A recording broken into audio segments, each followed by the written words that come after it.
Beliau juga merupakan seorang klinis, trainer, speaker, praktisi. Beliau juga merupakan medical advisor, medical influencer, serta content creator. Baiklah, itu profil singkat dari Dr. Yanti Maharani, MSc Herbal Medic. Kepada Dr. Yanti, kami persilakan untuk memberikan pemaparan materi selama 45 menit. Dipersilakan. Ya, terima kasih Mbak Rida. Assalamualaikum warahmatullahi wabarakatuh. Salam sejahtera. Ya, senang sekali saya diberikan kesempatan pada siang hari ini untuk sharing mengenai sesuai dengan keilmuan saya, ilmu herbal medik. Kebetulan saya banyak memberikan edukasi seputar herbal medik, penggunaan herbal medik untuk masyarakat di keseharian ya, dan pada kesempatan ini saya ingin sharing mengenai bagaimana penggunaan ilmu herbal medik ini untuk osteoartritis. Baik, izin saya share screen untuk memulai.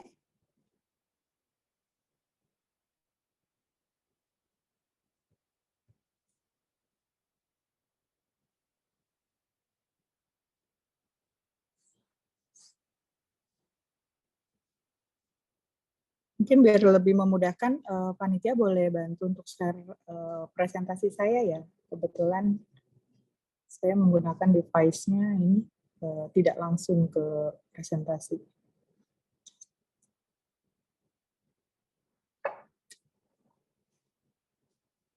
Halo.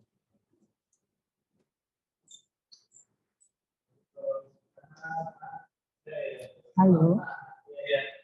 Apakah suara saya terdengar? Mohon maaf. Terdengar, Dok.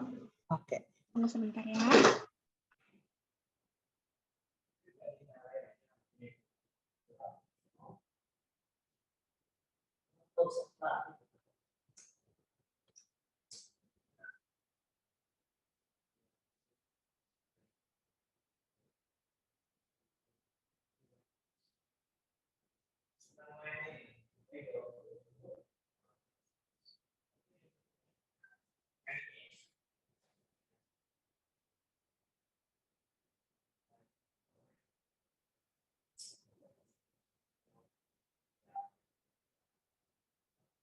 Ya.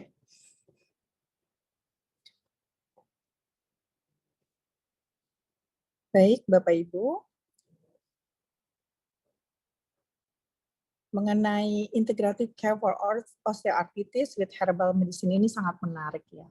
Karena dengan kita belajar untuk memberikan suatu terapi kepada klien, kepada pasien kita dengan seluruh aspek ya, terintegrasi, holistik, sehingga ini merupakan suatu jalan untuk memberikan terapi yang paripurna kepada klien kita, kepada pasien maupun kepada orang terdekat kita. Karena ternyata ilmu ini sangat luas ya, tidak bisa dikotak-kotakan. Dan saya sangat senang sekali bisa sharing mengenai hal ini. Boleh next? Boleh di slide show, Mbak Rida? Ya, bisa ya di slide show ya? Ya, sip. Saya bantu untuk mereview sedikit mengenai penyakit osteoartritis ini dulu ya. Nah, osteoartritis ini merupakan sebuah radang, sebuah penyakit ya, sebuah penyakit yang terdapat pada apa? Pada radang di tulang rawan ya, yang melapisi ujung tulang di sendi. Nah, di sini ada gambarnya seputar itu yang terkena gitu ya. Kenapa? Karena mengalami kerusakan. Kerusakannya kenapa? Karena biasanya proses degeneratif atau seiring dengan waktu yang akhirnya terjadi peradangan. Kalau ada peradangan pasti ada tanda nyeri, bengkak, terus menghangat ya. Kemudian ada gangguan gerak juga. Terus kemudian bisa jadi sampai timbul perubahan warna seperti kemerahan dan sebagainya. Nah, yang sering kali orang keluhkan biasanya ada keterbatasan gerakan atau gangguan fungsional. Kenapa? Karena adanya peradangan pada tulang rawan ini ya, yang normalnya seyogianya bisa sebagai penutup untuk mengurangi gesekan di antara tulang saat sendi bergerak. Nah, tapi ketika dia mengalami peradangan, otomatis ketika bergerak, ini sangat terasa gejala sakit ya. Jadi bagian yang umum dipengaruhi biasanya di sendi lutut, sendi-sendi besar. Sendi-sendi besar berbeda dengan arthritis. Arthritis biasanya sendi-sendi kecil. Kalau osteoarthritis, rheumatoid arthritis, maksud saya biasanya sendi-sendi yang kecil gitu yang terkena. Nah, tapi kalau osteoarthritis biasanya terjadi pada sendi-sendi besar seperti sendi lutut, pinggul, tangan, panggul, dan tulang belakang. Ya, boleh next. Seperti apa sih yang dikeluhkan gitu ya? Biasanya orang tidak ngeh kalau dirinya memiliki riwayat penyakit osteoartritis ya. Biasanya terjadi mulanya kekakuan pada sendi setelah periode istirahat. Contoh saat bangun tidur. Saya sering mendengarkan pasien mengeluh, "Dok, saya kok kaku ya di sendinya," gitu. Saya biasanya tanya, "Kapan? Apakah setelah bangun tidur ataukah pada saat beraktivitas gitu ya?" Nah, dan yang paling banyak OA ini dikeluhkan setelah periode istirahat, yaitu saat bangun tidur. Kemudian ada pembengkakan ya. Biasanya di lutut gitu ya, lututnya membengkak. Terus terasa kaku. Dan ini yang khas, suara gemeretak atau gesekan pada saat sendi bergerak. Lalu terjadi penurunan fleksibilitas tentunya ya, dan rentang gerakan pada sendi yang terkena. Kemudian apa saja faktor resiko terkenanya penyakit OA ini? Yang pertama, boleh sebelumnya faktor resikonya? Oke. Usia. Osteoartritis ini lebih umum terjadi pada orang yang lebih tua ya. Proses penuaan disebabkan ya, yang menyebabkan penurunan kualitas tulang rawan dan penurunan dari kemampuan tubuh untuk memperbaiki dan mempertahankan dari tulang rawan itu. Kemudian yang kedua, faktor resikonya adalah riwayat keluarga. Biasanya orang yang punya riwayat keluarganya, misalkan ibunya atau ayahnya terkena OA, nah dirinya bisa terkena OA. Kemudian obesitas, nah ini yang banyak terjadi pada sebagian orang. Adanya penambahan berat badan, ya. Nah, kelebihan berat badan atau obesitas dapat menempatkan beban berlebih pada sendi ya, itu sangat masuk ke logika. Sehingga adanya peningkatan beban itu akan meningkatkan resiko kerusakan pada tulang rawan ya. Dan itu yang bisa memperparah juga. Kemudian yang selanjutnya adalah cedera sendi. Biasanya apa riwayat cedera sendi itu termasuk olahraga ya, karena kecelakaan, kemudian karena misalkan ada jatuh dan sebagainya. Nah, cedera ini dapat menyebabkan kerusakan pada tulang rawan yang sulit sembuh atau pulih gitu ya. Kemudian aktivitas fisik yang berlebihan, ini juga seringkali tidak disadari. Aktivitas fisik yang berlebihan ini terutama pada pekerjaan yang melibatkan gerakan berulang, ya. Terus juga aktivitas olahraga yang keras. Nah, ini hati-hati dapat menyebabkan peradangan dan kerusakan pada tulang rawan. Hati-hati ya untuk yang suka olahraga, tetap waspadai adanya OA akibat dari aktivitas fisik yang berlebihan. Selanjutnya adalah gaya hidup. Gaya hidup yang seperti apa contohnya? Merokok. Jangan salah, merokok ini memiliki kontribusi pada risiko osteoartritis.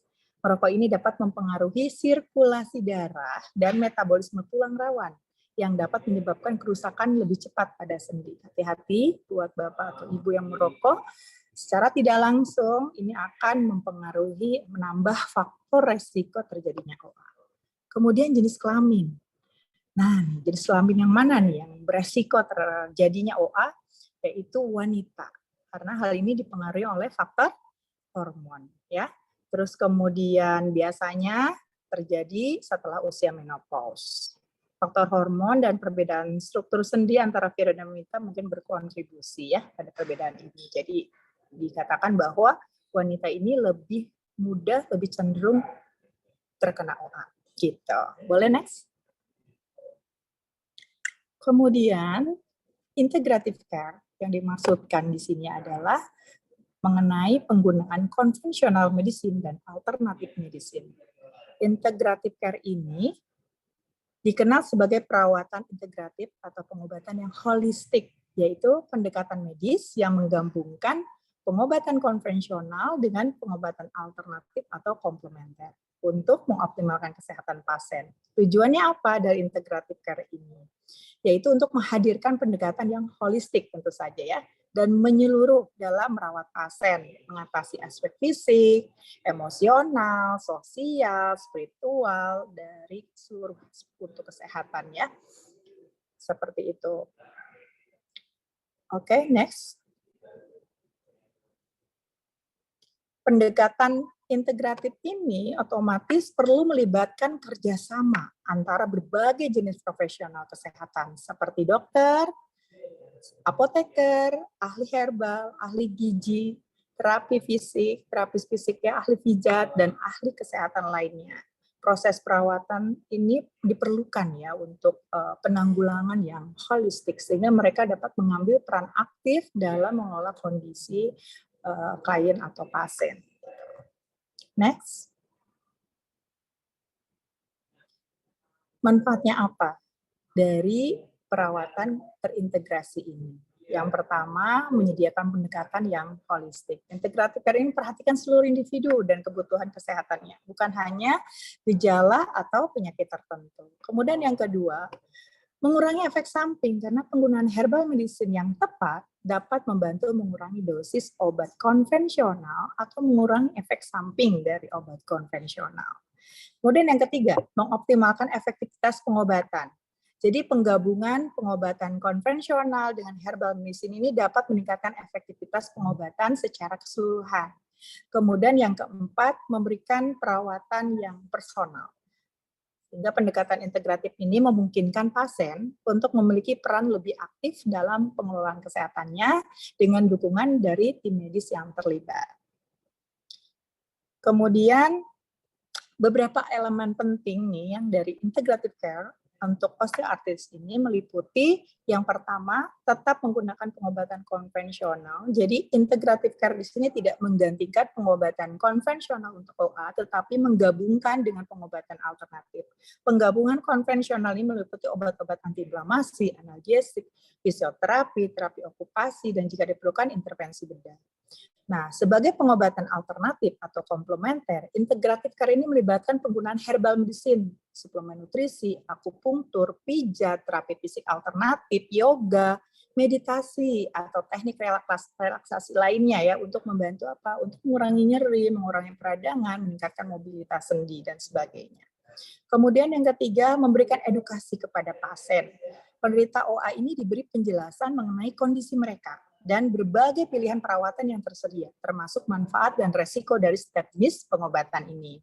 Nah, hal ini memungkinkan pasien ini membuat keputusan yang secara aktif ya untuk perawatan mereka. Kemudian selanjutnya, manajemen gaya hidup. Jadi integrative care untuk OA ini menekankan pentingnya manajemen gaya hidup yang sehat seperti menjaga berat badan, kemudian olahraga yang ringan dan sesuai ya dengan kondisi mereka, lalu pola makan yang seimbang dan menghindari aktivitas fisik yang berlebihan yang dapat menyebabkan stres ya. Baik itu ya stres fisik pada sendinya gitu maupun stres secara keseluruhan. Kemudian pendekatan individual. Jadi setiap penderita OA ini adalah unik dan integrative care mempertimbangkan faktor-faktor individual seperti usia, kondisi kesehatan lainnya, dan preferensi pasien dalam merencanakan perawatan yang tepat. Kemudian yang terakhir, pemantauan dan penilaian berkala. Jadi integrative care untuk melibatkan pemantauan dan penilaian berkala ini terhadap respon pasien terhadap pengobatan yang diberikan. Nah, ini memungkinkan tim perawatan untuk menyesuaikan strategi perawatan jika diperlukan. Kemudian ya penting untuk berkonsultasi dengan tim perawatan kesehatan yang berpengalaman di sini ya dalam integrative care untuk OA ini. Karena pendekatan ini membutuhkan kerjasama yang koordinatif antara berbagai profesional tadi disebutkan ya untuk memberikan perawatan terbaik untuk penderita OA. Next. Ya. Dan ini adalah rekomendasi American College of Rheumatology atau Arthritis Foundation Guideline untuk manajemen untuk OA pada tangan, pinggul, dan lutut ya. Oke, next. Dan ini adalah rekomendasi terapi untuk komprehensif untuk manajemen OA ya. Bisa dari mulai tangan, lutut, pinggul ya, dan semuanya secara holistik dilihat kan, baik itu secara farmakologi maupun non farmakologi. Next. Dan ini adalah rekomendasi untuk psikososial and mind body untuk manajemen dari OA-nya. Next. Dan ini merupakan rekomendasi untuk farmakolomanajemennya ya. Dan biasanya ini adalah dokter yang memberikan. Next. Dan ini adalah integrative care untuk OA dari penggunaan herbal medicine. Jadi salah satu bentuk pengobatan alternatif yang sering digunakan dalam pendekatan integratif adalah herbal medicine. Karena sifat farmakologis yang dimiliki oleh tanaman yang berkhasiat obat ini. Kenapa? Karena sifat antiinflamasinya dan ada analgesiknya juga. Nah, beberapa herbal ini memiliki sifat antiinflamasi dan analgesik alami ya, yang dapat membantu mengurangi peradangan dan meredakan nyeri pada penderita OA. Nah, ini dapat membantu meningkatkan kualitas hidup pasien dengan mengurangi gejala yang mengganggu. Kemudian, yang kedua, dukungan untuk pengobatan konvensional. Jadi herbal medicine ini dapat menjadi tambahan bagi pengobatan konvensional yang diberikan oleh dokter. Penggunaan herbal ini dapat membantu mengurangi kebutuhan akan obat konvensional dengan efek samping yang mungkin. Jadi bisa meminimalkan efek samping juga. Beberapa penderita osteoartritis mungkin tidak dapat mentolerir atau memproses obat-obat konvensional dengan baik. Mungkin dia tidak bisa menerima anti nyeri, dia tidak bisa menerima anti radang dari obat konvensional. Nah, herbal medicine ini seringkali lebih aman dan memiliki resiko efek samping yang lebih rendah jika digunakan dengan tepat dan di bawah pengawasan ahli herbal. Yang biasanya merekomendasikan herbal-herbal yang sudah diteliti ya. Kemudian yang keempat, pendekatan holistik. Jadi integrative care ini menekankan pendekatan holistik dalam perawatan, mempertimbangkan seluruh aspek kesehatan dan kesejahteraan pasien. Nah, herbal medicine di sini mendukung pendekatan holistik ini dengan memperbaiki faktor-faktor lain yang mungkin berkontribusi pada OA, seperti peradangan yang sistemik atau stres, akibat stres oksidatif misalkan ya. Kemudian yang kelima, dapat dipadukan dengan pengobatan lain. Jadi herbal medicine ini seringkali dapat digunakan bersama dengan pengobatan konvensional dan alternatif lainnya seperti fisioterapi, akupunktur, atau terapi olahraga. Ini memungkinkan pasien mendapatkan manfaat dari berbagai bentuk perawatan yang komplementer. Kemudian yang keenam maksud saya, penggunaan tradisional. Jadi beberapa herbal ini telah digunakan secara tradisional, empiris, secara turun-temurun dalam pengobatan berbagai kondisi termasuk OA selama berabad-abad. Pengalaman dan pengetahuan tradisional ini dapat memberikan petunjuk tentang efektivitas herbal dalam mengolah gejala OA. Ya, meskipun herbal medicine dapat memberikan manfaat dalam integrative care bagi OA, penting juga ya bahwa tidak semua herbal cocok untuk setiap penderita dan setiap individu memiliki respon yang berbeda terhadap pengobatan. Oleh karena itu tetap perlu konsultasi kepada yang ahli ya. Next. Dan ini saya sampaikan mengenai beberapa tanaman obat herbal yang sudah diteliti ternyata baik untuk penderita OA. Contohnya adalah green tea. Dan ini dilakukan dengan penelitian secara acak ya. Ekstrak teh hijau ini ternyata dapat digunakan sebagai pengobatan komplementer untuk mengontrol rasa sakit. Jadi mengurangi gejala dan meningkatkan fungsi fisik sendi lutut pada pasien OA. Next. Kemudian apalagi jahe. Nah, ini dia ada penelitiannya menilai jahe untuk pijat ya. Jadi ketika jahe dijadikan oil, massage oil, dan digunakan untuk pijat lutut dengan minyak jahe itu dapat digunakan sebagai metode pelengkap untuk perawatan medis standar. Jadi perawatan dapat dengan mudah ya, sehingga pasien itu bisa secara mandiri ya menangani kondisinya. Gitu. Jadi bisa diterapkan di rumah tanpa batasan harus ke suatu tempat gitu ya untuk diterapi, dan terapis akan memberikan informasi mengenai bagaimana cara pemijatannya dan sebagainya. Next. Kemudian ada yang namanya Boswellia serrata. Penggunaan Boswellia serrata ini memiliki potensi untuk menurunkan sensasi nyeri pasien ya. Yang digunakan adalah minyaknya ya. Juga bisa digunakan untuk terapi pijat. Bisa ekstraknya, bisa minyaknya ya. Next. Dan ini adalah hasil dari penelitiannya menggunakan ekstrak dari Boswellia serrata ya. Next. Kemudian ada lagi Euphorbia ulmoides. Nah, penggunaan Euphorbia bersamaan dengan meloxicam, nah ini membuktikan bahwa di luar sana sudah digunakan secara komplementer juga ya. Artinya ketika diberikan obat untuk OA, ternyata ditambahkan dengan satu tanaman herbal ini ekstraknya ya dapat meningkatkan efektivitas dari obat konvensional meloxicam ini ya, sehingga bisa digunakan sebagai terapi tambahan. Next. Kemudian yang selanjutnya adalah chamomile tea. Chamomile ini umum digunakan oleh masyarakat Indonesia juga ya. Orang-orang Indonesia tahu sekarang bahwa chamomile ini berkhasiat. Nah, ternyata konsumsi dari teh chamomile ini dapat mengurangi inflamasi, dan ini berdasarkan penelitian randomized clinical trial. Next. Kemudian ashwagandha. Nah, ashwagandha ini juga banyak sekali penelitiannya. Nah, penelitian di sini untuk sendi lutut ini ya, dan ternyata bisa berkhasiat ya untuk mengurangi peradangannya maupun nyerinya. Next.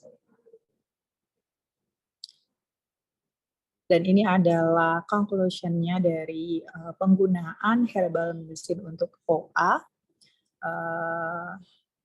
Terus kemudian yang perlu saya tambahkan di sini adalah menggabungkan herbal medicine sebagai bagian, dan ini merupakan salah satu yang bisa kita lakukan, merupakan strategi untuk pengelolaan OA secara keseluruhan, termasuk perubahan gaya hidup, latihan fisik, terapi fisik, dan pola makan sehat. Jadi tidak hanya menggantungkan pada salah satu pengobatan atau treatment saja. Jika kita bisa melakukannya dengan lebih holistik, itu akan lebih menyumbang sembuhan yang lebih cepat, yang lebih baik, seperti itu ya. Oke, next. Dan ini merupakan resep OA yang sudah diteliti di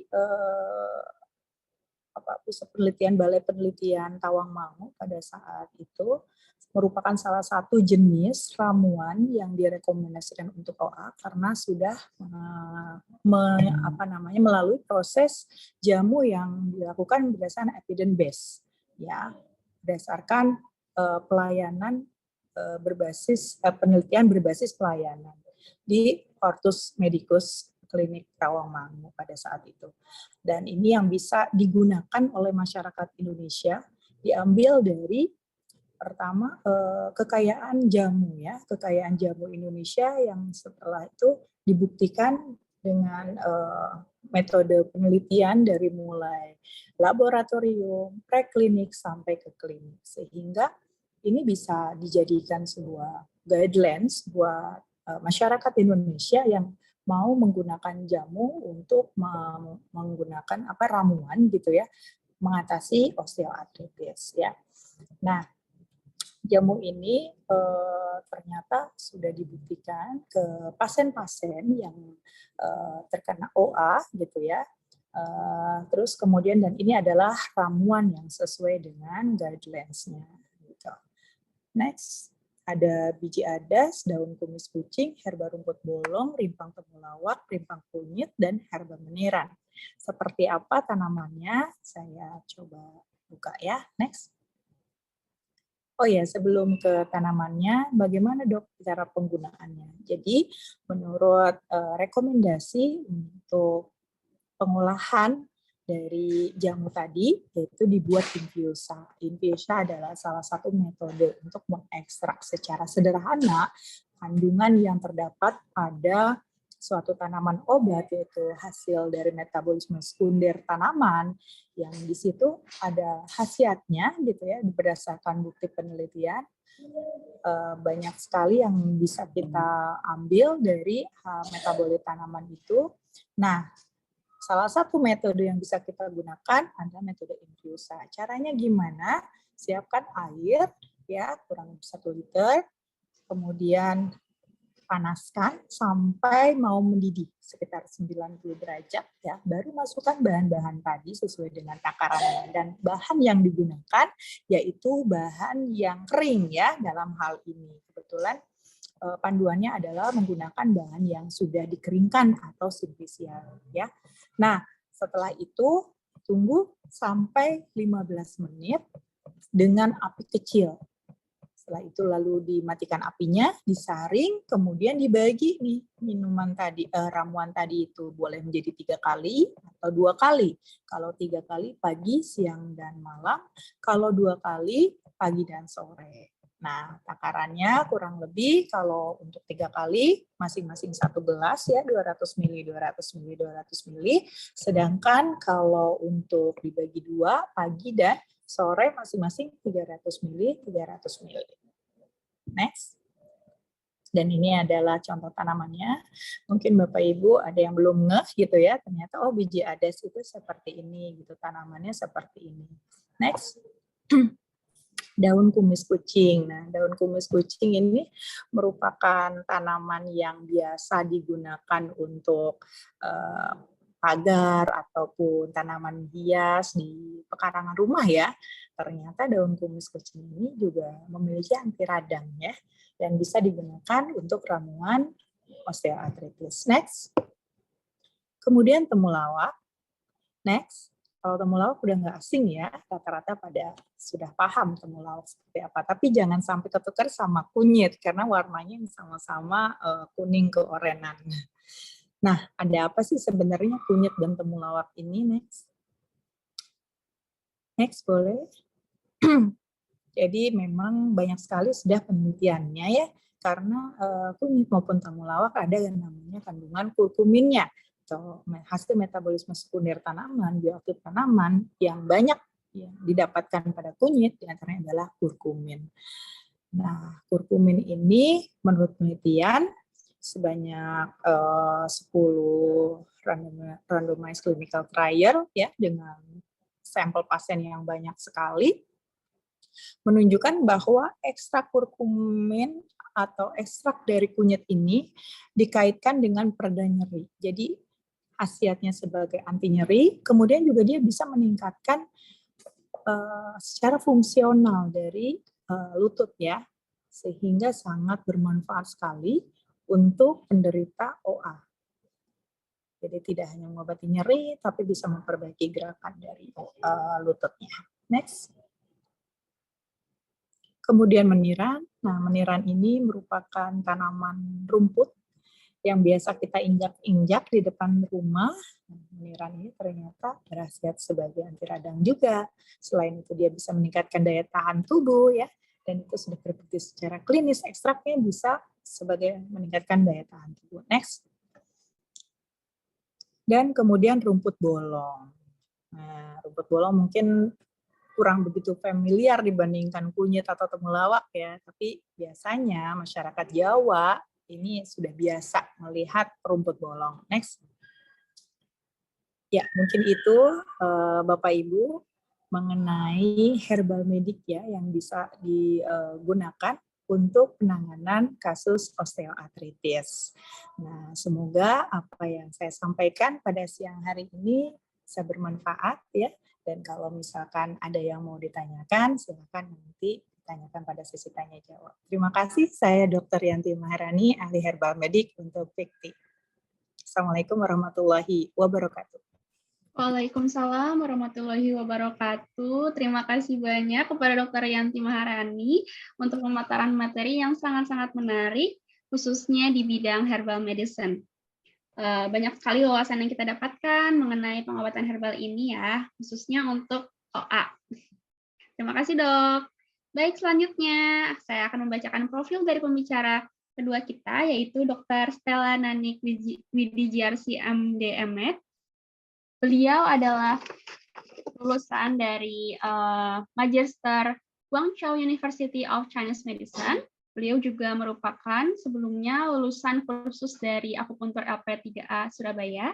Selain menjadi dokter, beliau merupakan dosen di Akademi Akupuntur Surabaya, kemudian praktik mandiri sebagai akupunturis medis, pernah bekerja di Departemen Akupunktur di Rumah Sakit Adi Husada, Bundaan Wetan, Surabaya, kemudian sekarang bekerja di Rumah Sakit Saint Vincentius Paulo, Surabaya. Demikian dengan profil singkat untuk Dr. Stella. Kepada Dr. Stella Nanik, saya persilakan. Oke, terima kasih untuk kesempatan yang sudah diberikan kepada saya. Hari ini saya akan menyampaikan materi tentang osteoartritis dari aspek akupunktur. Ya, ini saya share screen dulu.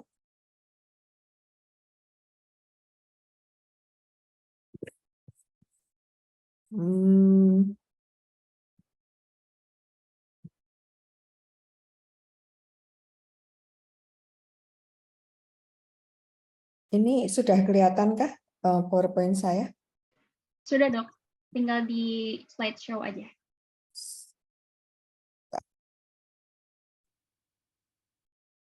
Slideshow. Oke, ya, udah ya. Ya, nah, jadi apa sih osteoartritis itu dalam ilmu tradisional Chinese medicine? Jadi osteoartritis itu adalah B syndrome. Ya, istilahnya adalah B syndrome. Kalau kita cari di textbook akupunktur mungkin nggak ketemu osteoartritis, tapi kita akan menemukan B syndrome di situ. Nah, apakah B syndrome itu? B syndrome itu nama lainnya adalah painful obstruction syndrome. Ya, ini menunjukkan adanya nyeri, kemudian baal, ya, geringgingan ya dari otot, tendon dan persendian sebagai invasi dari angin luar, ya angin, kemudian dingin dan dampness atau lembab, ya. Jadi harus ada 3 faktor ini, ya, angin, dingin dan lembab. Nah, yang terakhir adanya sprain, trauma, ya, atau overuse itu juga dimasukkan ke dalam sini. Jadi misalnya kita pernah kena trauma dulu, kemudian tidak ditreatment dengan baik, kemudian dengan bertambahnya usia lama-lama nanti akan bisa menjadi osteoartritis juga. Kemudian overuse, jadi pemakaian satu sendi secara berlebihan, ya itu lama-lama nanti juga akan menyebabkan osteoartritis juga. Nah, adanya serangan angin, dingin dan lembab ini itu menyebabkan sumbatan sirkulasi qi dan darah di meridian. Ya, jadi qi dan darah yang harusnya bersirkulasi dengan lancar, dengan baik itu dia menjadi tersendat-sendat karena adanya angin, dingin dan lembab ini. Nah, ini di buku kuno ya, yang ditulis ini sudah ratusan tahun yang lalu. Jadi penyakit ini tuh sudah ada dari mungkin sejak adanya peradaban manusia itu mungkin sudah ada. Ya. Nah, ini di salah satu buku ini yang ditulis tahun 1773 itu dikatakan bahwa B itu artinya obstruction atau sumbatan. Ya, ada 3 three evils ini maksudnya 3 faktor patogen ya yang menyebabkan sakit. yaitu angin, dingin, dan lembab yang menyerang tubuh, kemudian dia menghambat meridian atau saluran energi kita, sehingga qi dan darah kita itu tidak bisa bersirkulasi. Nah, akibatnya setelah beberapa saat timbullah painful obstruction syndrome, ya, atau B syndrome ini. Nah, kemudian ada lagi yang tahun ini lebih lama lagi, ya, tahun 610 ini. Jadi painful obstruction syndrome itu disebabkan kombinasi serangan dari angin, dingin, dan lembab, menyebabkan pembengkakan dan nyeri. Nah, ini disebabkan karena konstitusi tubuh kita ini yang lemah. Ya, jadi tubuh kita ini lemah, kemudian ini ada space, suatu ruang di antara kulit dan otot, itu yang namanya Cowley space, ya, di sini. Ya, jadi ini kalau ini kulit, ini otot, jadi ini ada space di sini yang namanya Cowley space, ya, itu menjadi terbuka. Nah, kalau dia terbuka, maka angin itu mudah sekali masuk. Ya. Kemudian di chapter yang lain, di bab yang lain dituliskan bahwa painful obstruction syndrome itu karena defisiensi qi dan darah. Sehingga kondisi qi dan darah yang lemah ini menyebabkan angin itu mudah masuk ke dalam tubuh kita. Oke. Nah, ini jadi hanya cuaca yang tadi angin, dingin, dan lembab itu kalau dia lebih kuat daripada tubuh kita, daripada kekebalan tubuh kita, dia baru bisa menyebabkan sakit, ya, baru bisa menyebabkan B syndrome atau painful obstruction syndrome ini.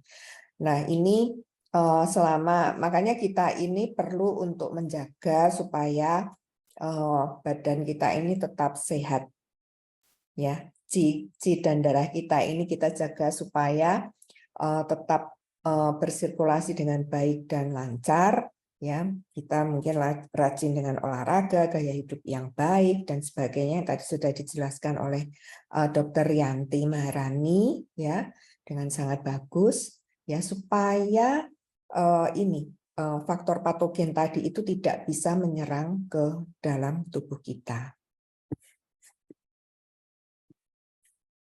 Nah, ini persendian yang paling sering terpengaruh, ya, tangan, kemudian lutut, sendi panggul, ya, kemudian tulang belakang, ya, ini sendi-sendi yang sering terpengaruh. Nah, di dalam Western medicine ini, painful obstruction syndrome atau B syndrome ini itu bisa berkembang menjadi banyak sekali penyakit, ya. Salah satunya adalah osteoartritis ini. Yang lain, ya, misalnya Anda terkena fibrositis, tendinitis, bursitis, ya, misalnya ini yang tangannya nggak bisa diangkat gitu misalnya, ya, itu termasuk salah satu dari B syndrome ini. Rheumatoid arthritis, kemudian polimialgia rheumatica, ya, ini termasuk penyakit-penyakit autoimun itu bisa termasuk dalam B syndrome ini. Ya, ini nanti bisa dibaca sendiri. Nah, ini penyebabnya, etiologinya, ya. Ini yang paling utama adalah serangan dari 3 faktor patogen ini, yaitu angin, dingin, dan lembab. Ya. Kemudian ada excessive physical exercise, ya. Jadi tadi Dr. Rianti juga sudah menjelaskan, jadi olahraga yang berlebihan gitu misalnya. Olahraga misalnya kalau kita mungkin 1 jam 2 jam itu mungkin cukup, tapi ini nggak cukup, sehari bisa 8 jam kayak jam kantor begitu, misalnya olahraga terus, maksudnya supaya badannya lebih sehat, tapi ternyata akhirnya melukai persendiannya. Kemudian overwork, kerja terlalu keras, ya, terlalu berlebihan. Kita memang harus bekerja, tapi kalau kerja secara berlebihan, nah ini bisa menyebabkan defisiensi dari Qi dan Yin dan darah yang nantinya akan berkembang menjadi osteoartritis ini atau B syndrome ini. Ya. Nah ini olahraga yang berlebihan ini bisa melukai otot dan tendon, ya, dan ini juga menghabiskan Qi dan darah. Ya, karena energi kita ini kan kepake terus, ya. Kemudian jadi gerakan-gerakan tertentu, satu gerakan tertentu karena faktor pekerjaan, ya. Saya pernah punya pasien karena dia itu sering sekali membuat bunga, korsase bunga begitu, dan sering sekali itu ini dia tuh meluruskan kelopak-kelopak bunganya dengan jempolnya begini. Jempol itu sudah enggak lurus begini. Jempol ini bisa 90 derajat begini sendinya, ya. Meskipun dia tidak merasakan sakit pada saat itu. Ya, tapi ya ternyata saat kita ini kalau bekerja satu pekerjaan terus-menerus selama bertahun-tahun, puluhan tahun, itu ternyata nantinya juga akan bisa melukai atau merubah bentuk daripada persendian kita. Kemudian yang berikutnya adalah melahirkan, ya. Jadi seringkali wanita itu melahirkan terjadi kurang darah atau blood deficiency dan tidak ditreatment lagi dengan baik, ya. Kemudian trauma, ya. Jadi kalau ada kecelakaan misalnya, ya, itu kemudian dia tidak ditreatment juga dengan baik, nanti lama-lama akan berkembang menjadi akan terjadi stagnasi Qi dan darah ini, dan lama-lama akan berkembang menjadi B syndrome ini. Kemudian ini yang nggak pernah ketinggalan, emosional stres, ya, marah, kemudian rasa bersalah, kebencian, ya, itu menyebabkan stagnasi Qi, ya. Kemudian sedih, berduka, kemudian syok itu bisa menyebabkan habisnya Qi dan darah. Ya, ini menghabiskan Qi dan darah. Nah, ini patologinya karena adanya defisiensi Qi dan darah, kemudian adanya phlegm di persendian, ya, adanya blood stasis, ya, kemudian ada defisiensi dari ginjal dan hati, ya, ini sudah ada faktor ini di dalam tubuh kita, kemudian ada serangan angin, dingin, dan lembab ini. Nah, kemudian berkembang menjadi painful obstruction syndrome atau B syndrome ini.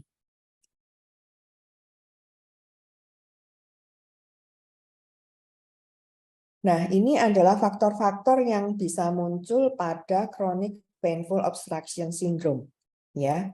Jadi kalau kita sudah kena itu, ya, kalau terjadi defisiensi Qi dan darah secara umum, maka otot kita akan menjadi lemah, ya, ngangkat barang semuanya itu nggak kuat gitu rasanya, ya, dan mungkin fisiknya lemah, ototnya tuh juga menjadi lebih kecil atau lembek, ya.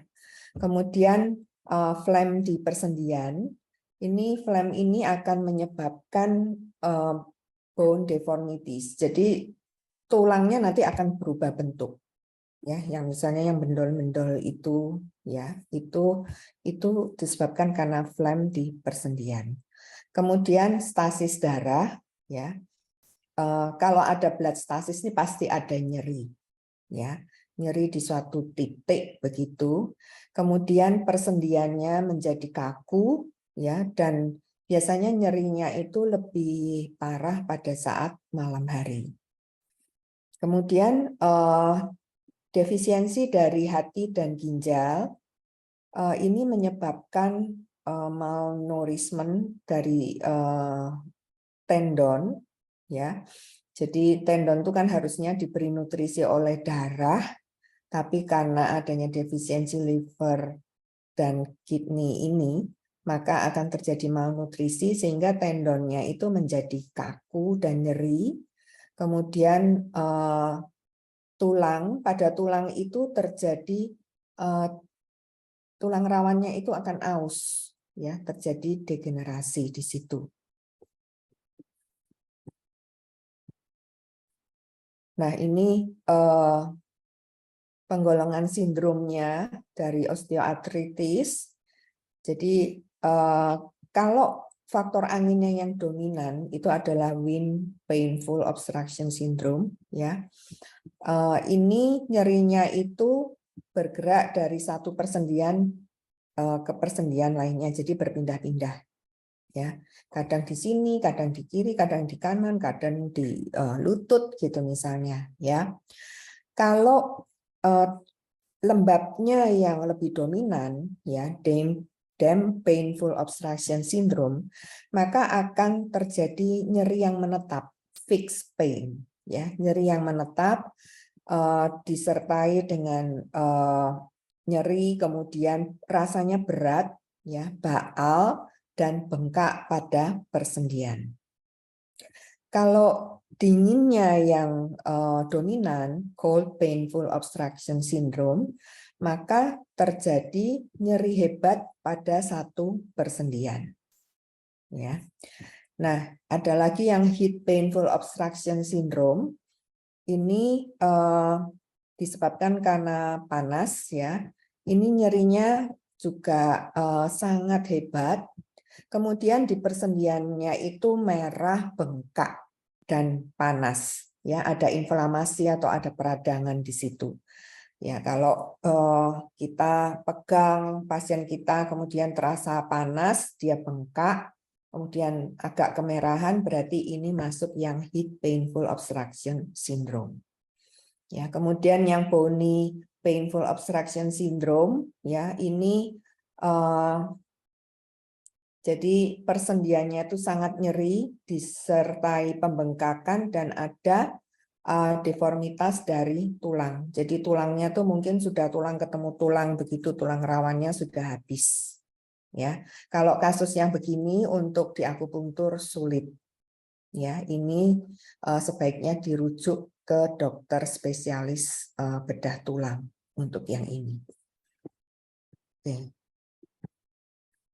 Nah, ini treatment prinsipalnya untuk osteoartritis, ya. Jadi expelling faktor patogennya itu harus kita keluarkan, ya. Kita pakai titik-titik akupunktur yang untuk mengeluarkan faktor patogen tersebut. Kemudian kenapa kita itu mudah diserang angin? Itu karena kita ini ada blood deficiency, ada kurang darah. Ya, maka kita harus menutrisi darah kita, artinya kita harus menutrisi liver kita supaya kita tidak mudah terkena serangan dari angin tersebut. Ya. Kemudian kita akan tonifying fire, jadi menguatkan api, ya, menguatkan yang dalam arti ini adalah kidney yang dari ginjal. Itu yang harus kita kuatkan. Ini tujuannya supaya dinginnya itu bisa kita keluarkan dari dalam badan. Kemudian kita harus menguatkan qi, ya, artinya tonifying qi ini adalah limpanya kita kuatkan, ya, ini untuk mengatasi lembabnya, ya, resolve dampness-nya. Nah, ini sekarang kita masuk ke akupunktur treatment-nya. Kita bisa pakai distal point yang pertama, ya. Kemudian lokal point termasuk ace point. Kemudian titik-titik sesuai dengan penggolongan sindromnya tadi itu, ya. Kemudian general point bisa kita pakai juga. Nah, ini gambar saya ambil dari buku Machio Chia, ya. Jadi prinsipnya distal point itu banyak, maksudnya banyak teorinya. Anda mau pakai yang mana itu terserah, ya. Ini salah satunya, misalnya pergelangan tangan kita yang sakit, yang kena osteoartritis, maka yang kita tusuk itu adalah pergelangan kakinya. Ya, kita tusuk di pergelangan kakinya ini, kemudian dia disuruh gerakkan pergelangan tangannya. Ya, biasanya nyerinya sudah mulai berkurang di situ. Ya. Kemudian misalnya hipnya yang sakit misalnya, ya, maka bahunya yang kita tusuk. Ya, kalau misalnya lututnya yang sakit, maka sikunya yang kita tusuk. Ya, nah ini adalah referensi titik-titiknya untuk distal point. Jadi misalnya lututnya yang sakit, ini kita bisa pakai SP5 SI1. Ya, ini pergelangan tangan yang sakit kita pakai titik-titik yang ini. Ya, ini contoh-contohnya. Nah, ini kalau yang belajar balance method boleh sangat bagus, ya. Ini nanti bisa belajar sendiri tentang balance method ini, ya. Nah, ini local points. Kalau misalnya di pinggangnya sakit, ya, kita pakai bladder 23, 24, 25, ya. Pakai DU 3. Nah, misalnya ini di lututnya yang sakit, kita pakai stomach 36 Susanli, Sien, ya, yang Ling Chuan, ya, dan ini titik-titik yang lainnya ini. Ya, ini nanti bisa minta pada panitia PowerPoint-nya, nanti bisa dipakai dan diterapkan untuk praktek. Kemudian ini berikutnya adalah titik-titik yang sesuai dengan penggolongan sindromnya. Nah, misalnya yang dominan tadi adalah anginnya, ya, maka ini rekomendasi titik-titiknya ini yang bisa dipakai. Ya, kalau misalnya dinginnya yang dominan, maka titik-titik ini yang bisa dipakai. Ya, kalau lembabnya yang dominan, ya, ini pasti ada SP9 di sini, SP9, SP6, ya, Susanli, kemudian Pisu, ya, kita pakai di situ. Kemudian kalau ada panas, ya, heat, ini kita pakai titik-titik ini, ya, untuk mengeluarkan panasnya. Nah, kalau bone B syndrome yang tulangnya sudah ketemu tulang itu tadi, ya, tulangnya sudah mengalami deformitas, kita pakai titik dominan tulang, ya, BL11, kemudian GB39, ya, ini bisa kita pakai. Nah, kalau terjadi chronic B syndrome, biasanya penyakit ini itu bisa sampai bertahun-tahun. Ya, jadi tadi sudah disampaikan oleh Dr. Yanti, kita ini mungkin tidak semua kasus bisa kita treatment, harapan pasien itu kan pasti sembuh 100%. Mungkin tidak bisa. Tapi yang penting bagaimana kita ini bisa mengendalikan penyakit tersebut dan tidak berkembang menjadi lebih buruk. Ya, karena pasien datang kepada kita itu biasanya sudah terjadi deformitas di situ. Kalau sudah terjadi deformitas itu sepertinya sulit untuk memperbaiki sendinya. Tapi kita bisa membantu mengurangi nyerinya. Ya. Nah, ini kalau terjadi chronic B syndrome, kalau terjadi Qi dan blood deficiency, ini adalah rekomendasi titik-titiknya. Ya, kita banyak pakai di titik-titik limpa dan lambung di sini, ya. Kemudian titik liver juga dipakai. Kemudian kalau adanya phlegm di persendian, ya, ini kita pakai titik utamanya di meridian limpa, ya. Kemudian kalau ada blood stasis, ya, kita bisa pakai titik-titik spleen, limpa, ya, kemudian ada titik dominan darah, ya, kesu, ya, kita bisa pakai titik-titik ini. Kemudian untuk defisiensi liver dan kidney, hati dan ginjal, ini adalah rekomendasi titik-titiknya, ya.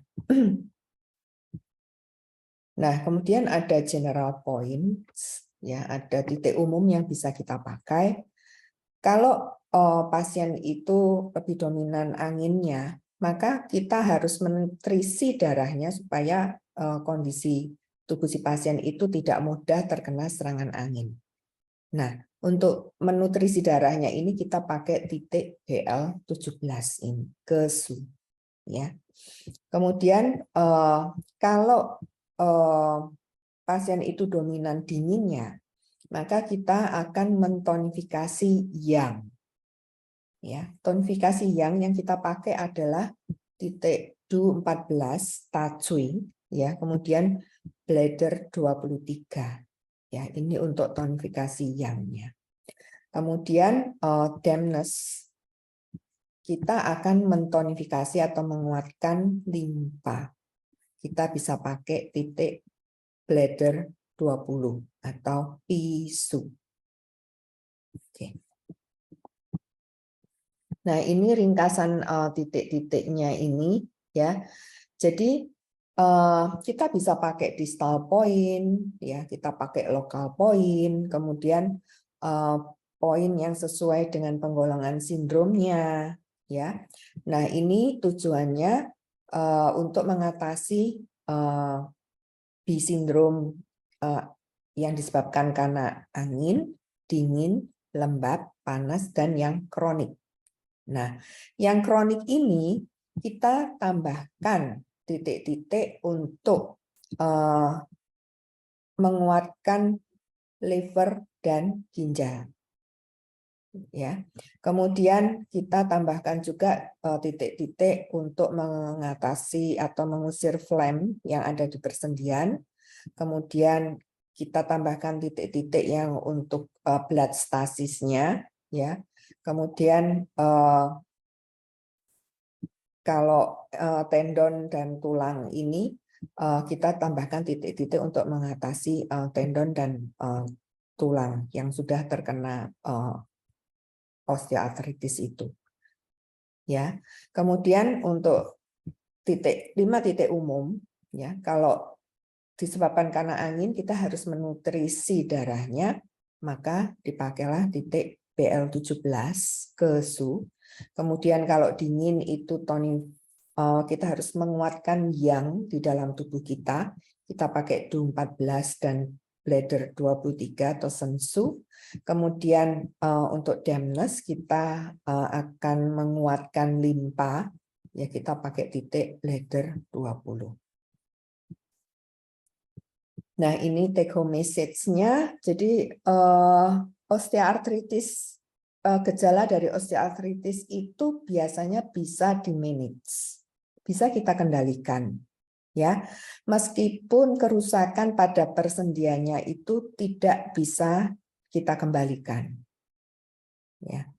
Nah, yang harus kita lakukan apa? Kita harus tetap aktif. Ya, kita lakukan olahraga yang sesuai dengan tubuh kita. Jadi bukan olahraga yang high impact begitu, ya, tapi kita bisa lakukan qigong, misalnya tai chi, ya, olahraga yang olahraga pernafasan, misalnya, ya, kita harus tetap aktif supaya qi dan darah kita itu juga bisa tetap bersirkulasi dengan baik, ya. Kemudian kita juga harus menjaga berat badan kita. Ya, karena kalau berat badan kita berlebihan itu juga pasti tidak akan sembuh karena obesitas itu juga salah satu tandanya adalah peradangan atau inflamasi, ya. Nah, itu akan menyebabkan peradangan yang menyebabkan osteoartritis itu juga tidak akan sembuh-sembuh, ya. Kemudian kita juga harus menerima treatment, ya, bisa kita combine semuanya, integratif di situ. Kalau perlu pada saat kita nyeri sekali, kita bisa minum obat dari dokter. Kalau perlu disuntik ya disuntik, ya. Setelah itu untuk jangka panjangnya kita bisa melakukan akupunktur, bisa minum herbal, ya. Ini tujuannya untuk memperlambat perkembangan dari penyakit tersebut.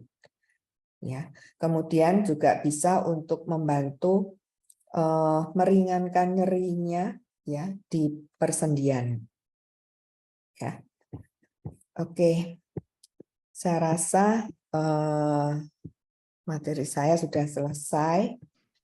Ya, terima kasih untuk perhatiannya. Saya kembalikan kepada moderator. Oke, terima kasih kepada Dr. Stella Nani Widijarsi. Pemaparan materi yang kedua kali ini dari aspek akupuntur ya dok ya. Dan alhamdulillah kita semakin memperkaya ilmu atau wawasan kita semua mengenai OA ini. Baiklah Bapak Ibu, sekarang kita akan break selama 5 menit dulu untuk komersial break ya. Dan setelahnya kita akan ada sesi tanya jawab. Silakan Bapak Ibu memanfaatkan ruang chat Zoom atau raise hand-nya pada saat sesi tanya jawab berlangsung. Mulai untuk sesi tanya jawab. Silakan Bapak Ibu peserta seminar untuk mengajukan pertanyaan dan sertakan nama serta ditujukan kepada siapa pertanyaannya.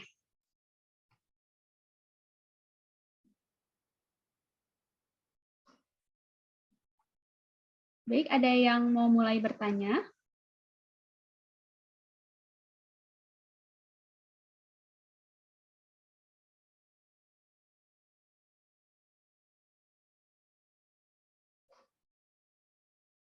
Oke, dari Bapak Kemal Syarif ya. Saya awalnya ada gangguan pada sendi jari telunjuk tangan kiri, sekarang nambah di jari manis tangan kanan.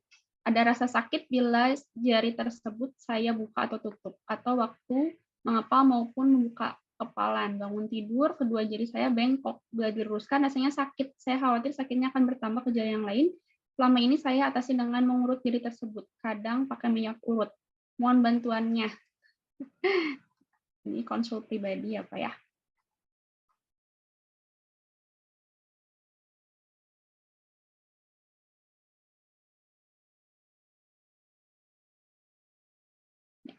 Ada lagi yang mau bertanya? Baik. Ini dari Bapak Gunawan Cahyadi. Kepada para narasumber izin bertanya, bagaimana sih membedakan flek terhadap qi dan darah? Apa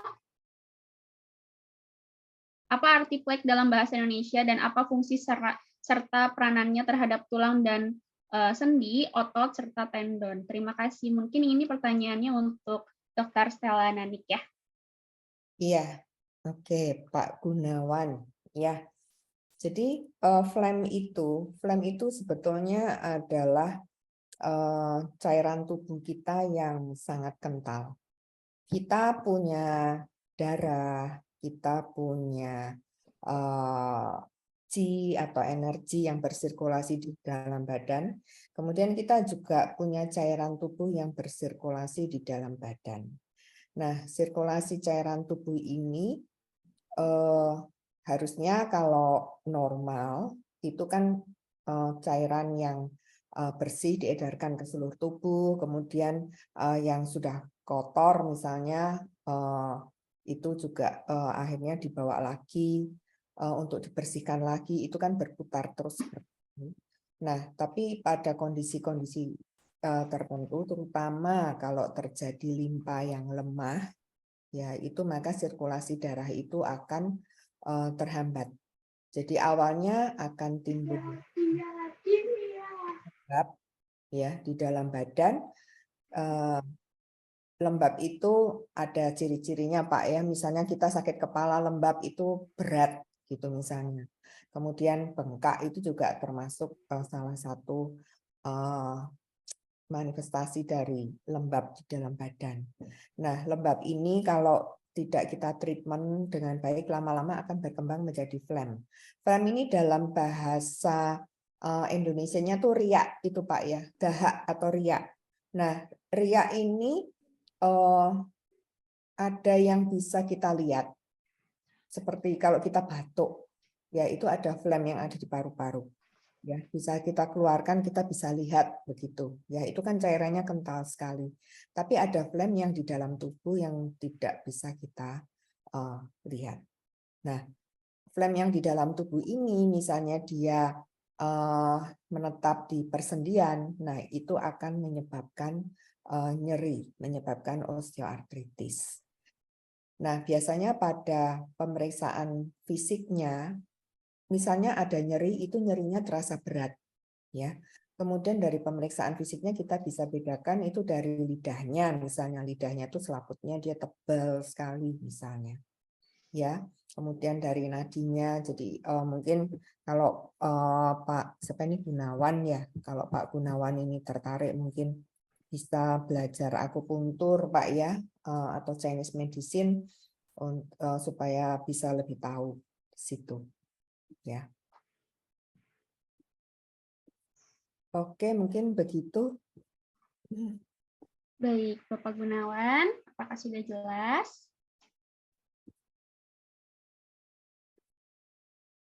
Baik, selanjutnya kita lanjut ke pertanyaan berikutnya. Izin bertanya, Bu Dokter, apakah makanan dan minuman apa saja yang boleh dikonsumsi? Ya, kepada Dokter Stella Nanik lagi, dipersilakan. Dan juga Dokter Rianti, Rianti. Ya, yang jelas makanan semua yang dingin, yang temperaturnya dingin, es misalnya itu kita harus hindarin, ya. Kemudian makanan yang pedas itu juga kita harus hindarin karena itu akan memperberat inflamasinya, peradangannya, ya. Mungkin nanti Dokter Rianti bisa menambahkan. Baik, Dokter Rianti, kira-kira dari segi herbalnya bagaimana ya, Dok? Ya, untuk makanan yang bisa membantu mengatasi OA ya, bagusnya makanan yang bisa meredakan inflamasi ya, diantaranya. Misalkan dari bumbu tadi kan kita lihat ada kunyit ya. Nah, kita tidak secara tidak langsung mungkin tidak menyadari bahwa makanan yang kita makan itu mengandung obat. Kita maksimalkan tuh ada kari-karian ya kan. Terus juga mungkin minuman yang fungsional seperti kunyit asem. Nah, itu untuk meredakan nyerinya ya. Terus juga makanan yang mengandung antiinflamasi seperti minyak zaitun ya atau kacang-kacangan yang kaya dengan vitamin E ya, protein yang bisa sebagai antiinflamasi juga gitu ya, antioksidan juga gitu kan, berbeda kalau misalkan asam urat. Nah, itu kan dihindari kacang-kacangan ya kan. Kalau misalkan di sini cari nutrisi yang dia itu kaya dengan antioksidan, terus kemudian anti radang, anti inflamasi. Nah, untuk meredakan nyeri itu sendiri atau untuk membedakan nyeri itu sendiri, kita bisa bedakan dengan nyeri akibat dari penyakit sendi yang lain ya. Contoh, rheumatoid arthritis yang biasanya disebabkan karena autoimun, kemudian juga asam urat yang biasanya juga menyerang pada sendi-sendi. Nah, itu harus dibedakan sehingga kita tuh tahu mana makanan yang boleh dan mana yang dihindari gitu. Karena kadang di masyarakat awam semuanya tuh disamakan, disamaratakan gitu ya. Padahal asam uratnya normal, tapi dikira asam urat sehingga misalkan konsumsi makanan yang mengandung purin dihindari misalkan kacang-kacangan gitu ya, atau sayur hijau gitu. Pada penderita OA nggak ngaruh mau makan sayuran hijau, padahal itu kan kayak nutrisi ya, bisa bagus tuh untuk dimakan. Nah, hanya saja kadang 3 penyakit itu suka salah kaprah gitu ya, tidak dibedakan dari mulai penyebab maupun penanganannya. Jadi sahabat Pikti bisa menjadikan makanan atau minuman fungsional yang bisa membantu mengurangi nyerinya maupun peradangannya gitu. Baik, jadi kesimpulannya untuk dari segi akupunktur, hindarilah makanan-makanan dingin ya dok ya. Dan untuk dari herbal medicine bisa dari kunyit, kari-kari, yang antioksidan juga ya dok ya, antiinflamasi seperti itu. Baik, kita lanjut lagi ke pertanyaan selanjutnya. Dari Bapak Nanang Purwanto, izin bertanya Bu Dokter, apakah hallux valgus merupakan bagian dari OA dan seberapa efektifkah penggunaan hallux valgus corrector? Terima kasih. Oke. Untuk Dokter Stella mungkin bisa dijelaskan? Saya nggak ada pengalaman ya untuk valgus corrector ini, tapi menurut saya itu bisa dicoba supaya jarinya tidak tambah miring. Efektif atau tidaknya, ya karena saya belum ada pengalaman, jadi saya belum bisa jawab untuk ini. Tapi buat saya pribadi, sepertinya ini bisa dicoba supaya tidak bertambah buruk. Enggak, ya. Oke, kalau Dokter Yanti kira-kira ada jawaban atau pengalaman dok?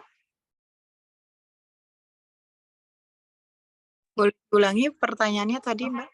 Apakah hallux valgus corrector itu merupakan bagian dari OA dan seberapakah efektifkah untuk penggunaan hallux valgusnya tersebut? Belum pernah ya dok ya? Ya, nggak apa-apa. Oke, lanjut lagi pertanyaannya.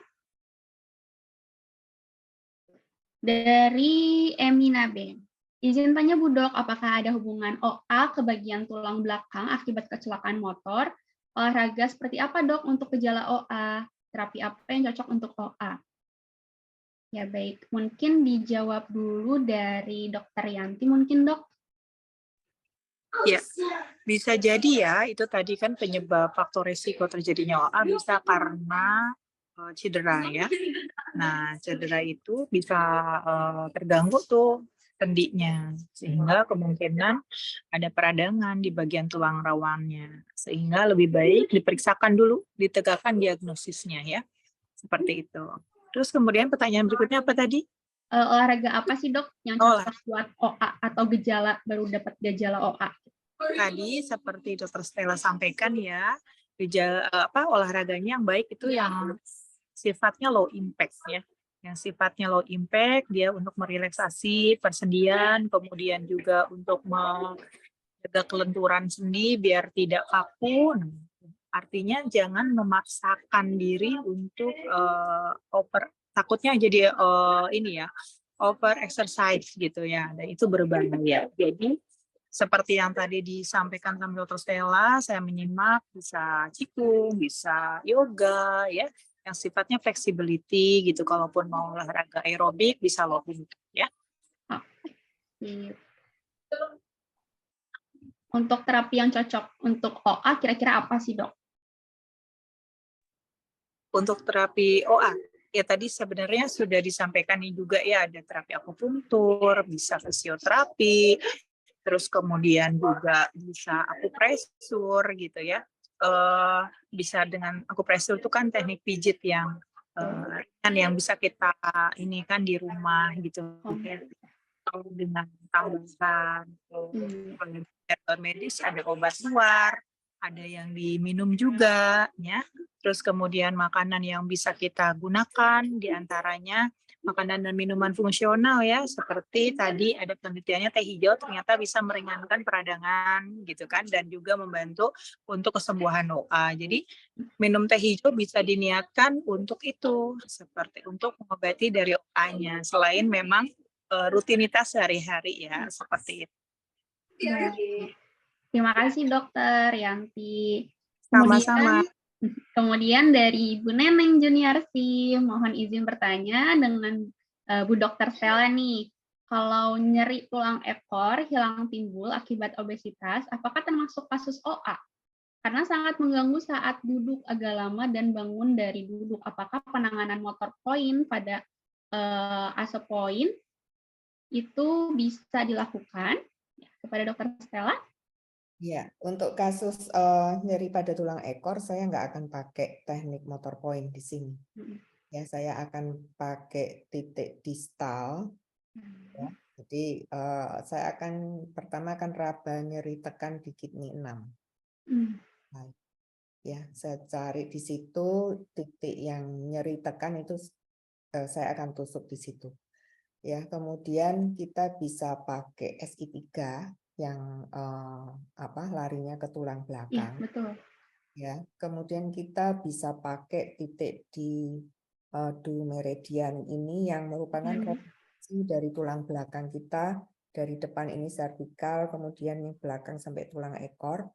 Kita cari yang di belakang ini dekat Pai Hui itu titik yang sakit di situ, ya. Kemudian yang lain kita bisa pakai akupunktur telinga di situ. Ya, kita cari titik yang di tulang ekor di situ, kemudian biasanya sakit, nyeri sekali di situ, kita pasang biji atau kita tusuk di situ. Ya, semoga membaik keluhannya. Baik, terima kasih Dok. Kita lanjut lagi ya. Dokter Rianti, kira-kira prakteknya di mana Dok alamatnya? Soalnya ada yang mau konsultasi pribadi nih.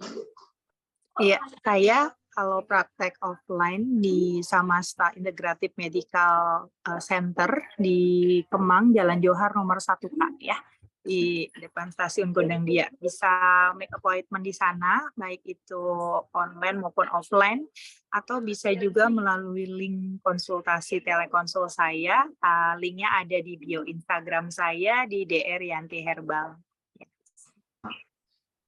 Baik, nanti bisa cek aja langsung ya Dok ke Instagramnya dokter. Di situ udah lengkap semua. Oke. Terima kasih. Sekarang ke pertanyaannya Dieci. Izin bertanya Dokter Stella, bagaimana cara memperkuat hati, ginjal, dan limpa? Dan untuk Dokter Yanti, apakah herbal yang bisa dipakai untuk memperkuat organ hati, ginjal, dan limpa? Ini pertanyaan yang bagus ya Dok ya. Silakan dijawab mungkin dari Dokter Stella dulu. Oke, yang memperkuat hati, ginjal. Kita bisa pakai titik liver 3, kemudian kita pakai su belakang hati bladder 18. Ya. Titik su stream point dan titik back su point. Ya.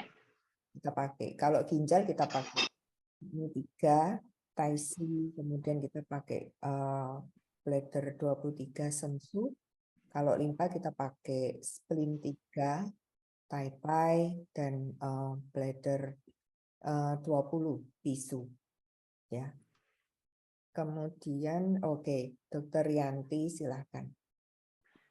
Baik, itu jawaban Dokter Stella ya. Jadi bisa menggunakan titik-titik backsu ya Dok ya. Dan juga titik sustream, betul ya. Oke, baik. Kepada Dokter Yanti, kira-kira gimana nih cara memperkuat organ hati, ginjal, dan limpa secara herbal medicine? Kalau untuk yang saya ketahui, yang sudah uji klinis nih ya, yang saya baca adalah untuk memperkuat organ hati ya, yaitu senyawa kurkumin, ya, kurkuminoid. Nah, kurkumin itu ternyata terbukti bisa meningkatkan fungsi hati, baik itu dari temulawak maupun dari kunyit, gitu ya. Nah, sedangkan untuk memperkuat fungsi ginjal bisa dari beri-berian yang mengandung antosianin, ya, gitu. Nah, itu juga salah satunya bisa meningkatkan fungsi ginjal, seperti itu.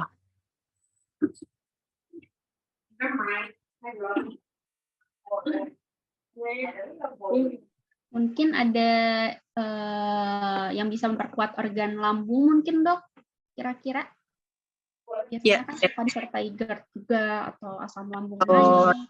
Itu terjadi peradangan, ya, akibat kenaikan dari asam lambung, ya. Nah, ternyata kunyit ini bisa melapisi dari lapisan yang luka, ya, yang disebabkan karena iritasi pada permukaan lambung, ya. Nah, ada penelitiannya yang ternyata kunyit ini bisa memperbaiki sel-sel yang terjadi peradangan pada lambung sehingga bisa memperbaiki fungsi lambung itu sendiri, gitu. Baik, Dok. Terima kasih jawabannya ya, Dok, ya. Oke, ini ada pertanyaan dari Daniel Mamuju. Apakah OA bisa dipijit? Baik, kita coba jawab ya, Dokter Stella mungkin. Silakan. Semua itu sebenarnya tergantung dari operatornya, kalau menurut saya, ya. Kalau memang terapisnya ini memang qualified, ya, monggo silakan, ya. Tapi kalau saya pribadi, saya tidak akan melakukan pemijitan lokal di tempat sakitnya itu. Saya mungkin mulai dari yang jauh dulu, ya, tapi tidak akan menyentuh di bagian yang sakit dulu, karena beberapa pasien itu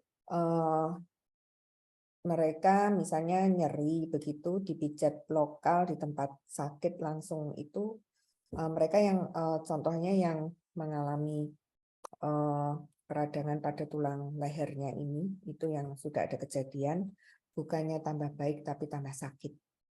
Ya, jadi saya sarankan misalnya mau pijat di titik yang jauh dulu. Ya. Baik, jadi mungkin untuk pemijatan bisa di daerah yang distal dulu ya, Dok, ya, ketimbang di daerah yang kausalnya gitu ya, Dok, ya. Baik-baik.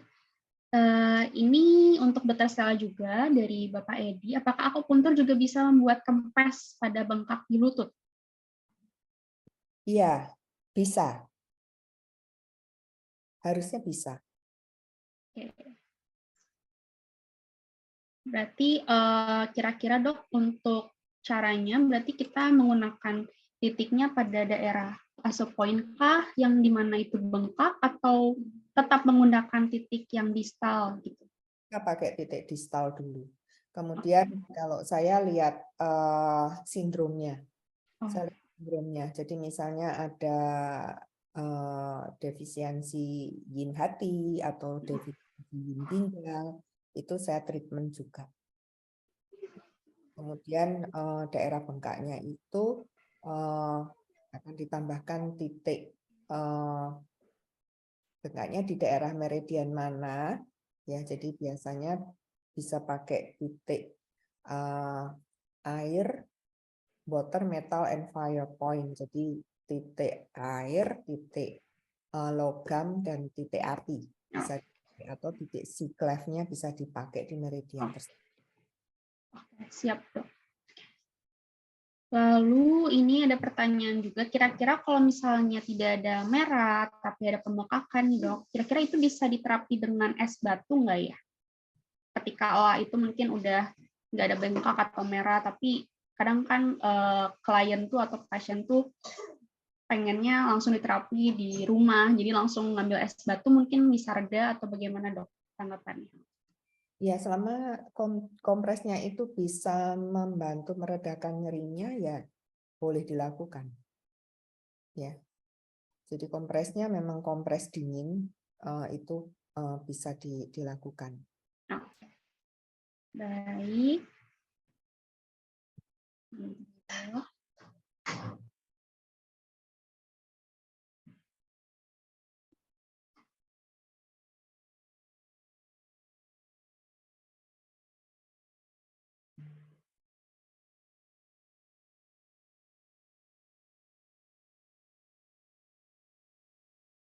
Ada lagi mungkin yang mau bertanya?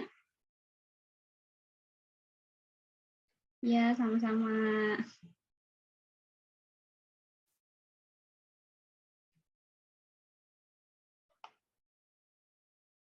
Oh, bentar. Oke. Dari Dokter Aniryani nih buat Dokter Stella. Kalau sakitnya di jari, di mana titik akupunturnya? Artinya gitu. Kalau sakitnya di jari, titik akupunturnya saya akan ambil titik akupuntur yang ada di bahu dan daerah skapular. Oke. Ya, saya cari titik yang nyeri tekan di situ.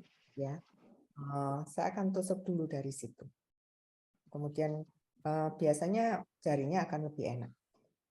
Atau saya bisa pakai scalp acupuncture yang arahnya ke jari. Saya bisa pakai auricular acupuncture yang juga arahnya ke jari.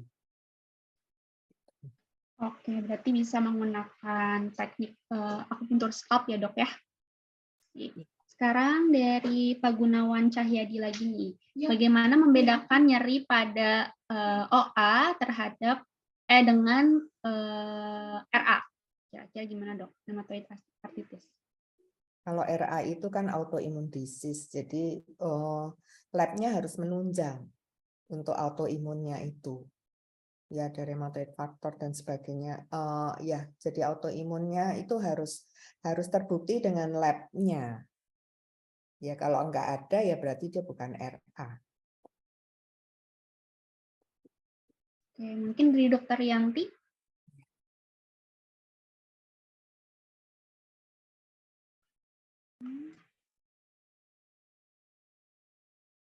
Mungkin ada lagi yang mau bertanya.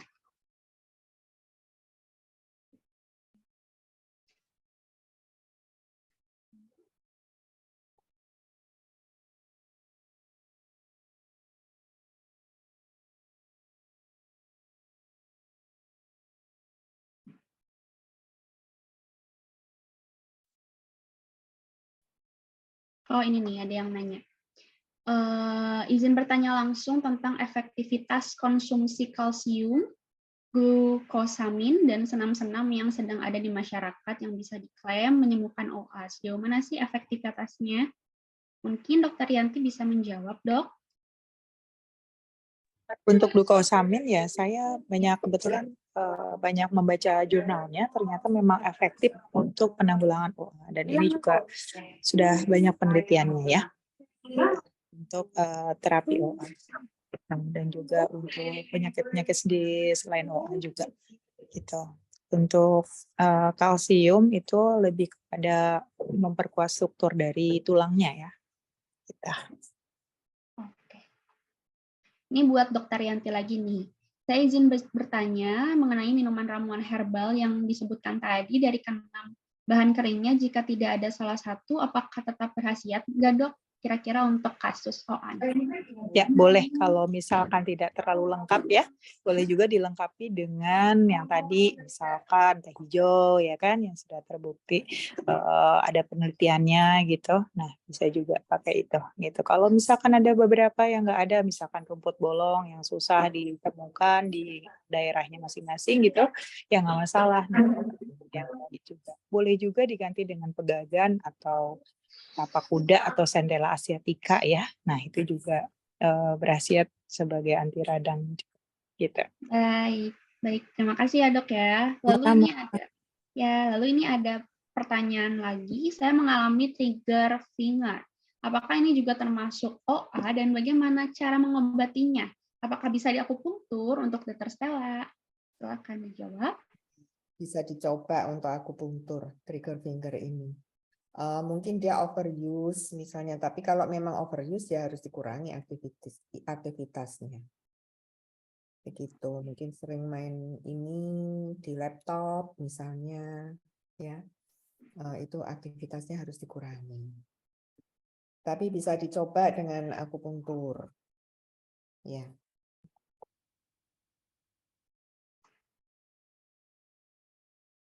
Baik, mungkin bisa dicoba dengan akupunktur ya dok ya. Sip, Iya. sekarang dari Aisyah Sophia Amali. Kalau dokter Yanti, untuk 6 bahan herbal tadi, jika ada yang sudah dalam bentuk bubuk, apakah tidak apa-apa? Atau lebih bagus yang masih belum dijadikan bubuk? Gimana nih dok? Iya, tidak masalah sih mau menggunakan bahan dari alaminya atau raw-nya, tanamannya juga boleh gitu ya. Yang penting dosis, takaran, dan cara pengolahannya sesuai dengan ketentuan. Nah, bisa tadi kan belum lengkap bagaimana cara merebusnya dan sebagainya, bisa dilihat di YouTube saya ya. Mungkin lebih ini lagi detail lagi takarannya, terus cara merebusnya seperti apa gitu ya. Oh ya, satu lagi untuk penanggulangan anti nyerinya juga bisa diganti dengan jahe ya, atau ditambahkan dengan jahe seperti itu. Baik, terima kasih dok. Ada lagi yang mau bertanya?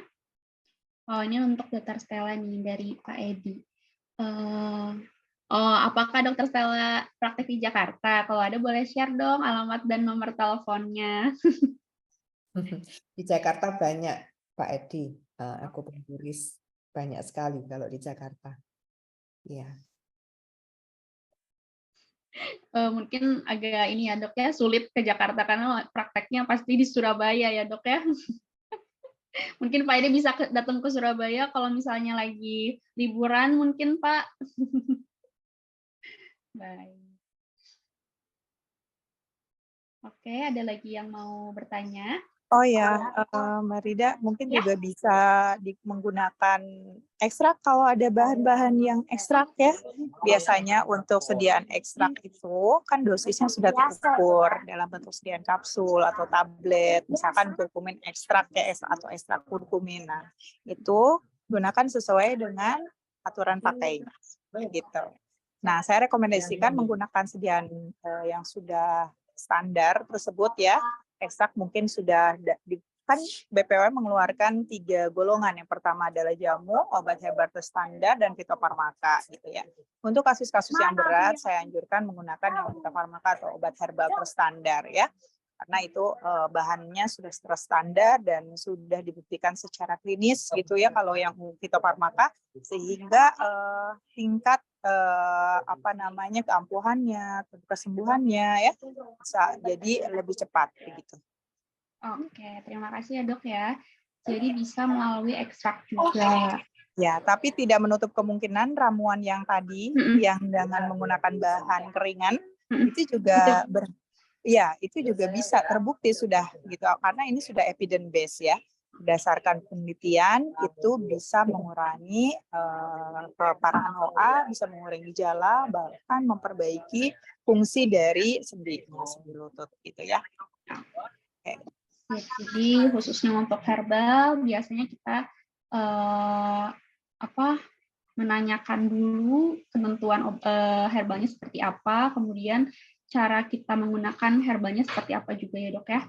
Oke, ini ada yang lagi yang mau bertanya?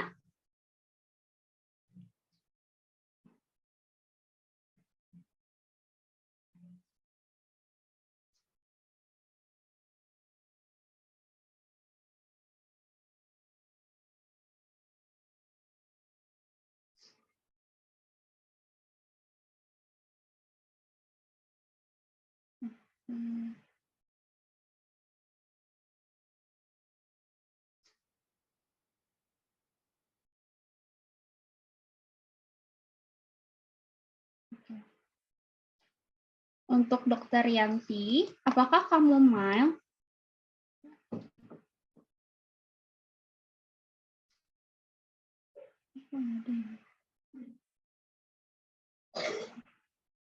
Apakah chamomile tea bisa menurunkan peradangan dan bagaimana cara memperoleh tehnya? Di mana ya belinya atau cara mendapatkannya?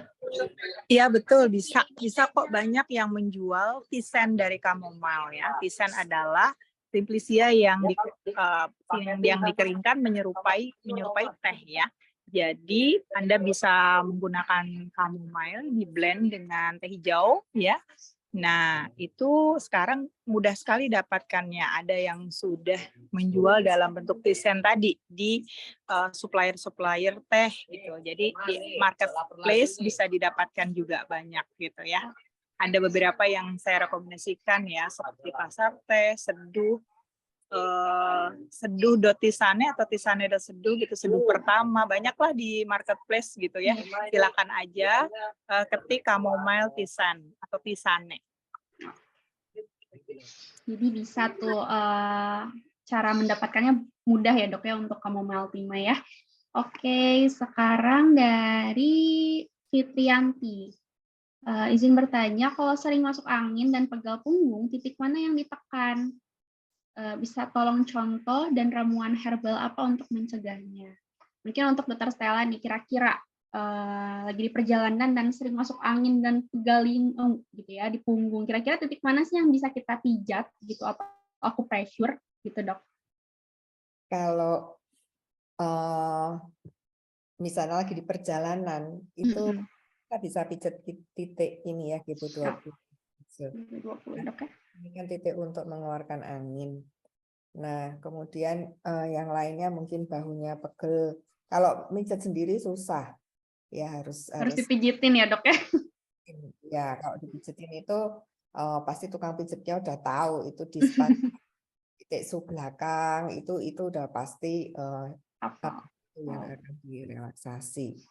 Kalau pas di Roma punya kop, ini yang paling gampang. Kita pakai moving cupping, jadi kop yang digerakkan itu sangat efektif biasanya kalau sering masuk angin. Nah, terus kalau mau titik akupunktur, jadi itu tadi teorinya kan ada defisiensi darah, ya. Jadi kita pakai titik-titik untuk menutrisi darah. Nah, untuk menutrisi darah itu kita pakai titik dari meridian limpa, yang merupakan pabriknya dari darah kita. Kita bisa pakai SP3 misalnya, kemudian bladder 20 ya. Kemudian kita pakai SP6 ya, kemudian SP10 bisa kita pakai. Kemudian Susanli stomak 36 itu juga bisa kita pakai. Liver 3 ya untuk livernya, kemudian bladder 17 dan bladder 18 bisa kita pakai. Kemudian untuk biasanya kan ininya pegel gitu, kita pakai titik fungsi GP20 itu ya, kemudian Fengmen bladder 12 ya, itu bisa kita pakai juga di situ ya. Tapi mungkin kalau yang paling gampang orang lain tuh kan nggak bisa akupunktur kan, Iya. pakai moving cupping itu udah paling enak, udah kalau yang gampang masuk angin itu dan punggungnya pegel. Oke, sip. Itu mungkin saran-saran titik ya untuk yang sering masuk angin nih atau pegel linu di punggung atau lagi di perjalanan gitu ya dok ya. Nah kalau misalnya dari ramuan herbalnya nih untuk mencegahnya gimana dok? Kira-kira Dokter Rianti? Mungkin lagi di jalan ya dok ya. Oke, nanti saya tanyakan kembali ya.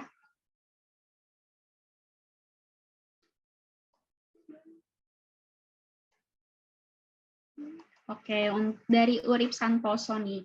Dokter Stella, gimana dosis perawatan akupuntur OA? Berapa kali dok? Mungkin berapa sesinya? Atau kira-kira anjurannya berapa kali seminggu? Atau berapa bulan sekali gitu dok? Silakan dijawab dok. Saya akan menyarankan pasien itu paling tidak 2 kali seminggu untuk rutin dulu. Ya, kalau nyerinya sudah berkurang nanti bisa dikurangi. Ya, karena efek jarum itu kan menurut penelitiannya 3 kali 24 jam.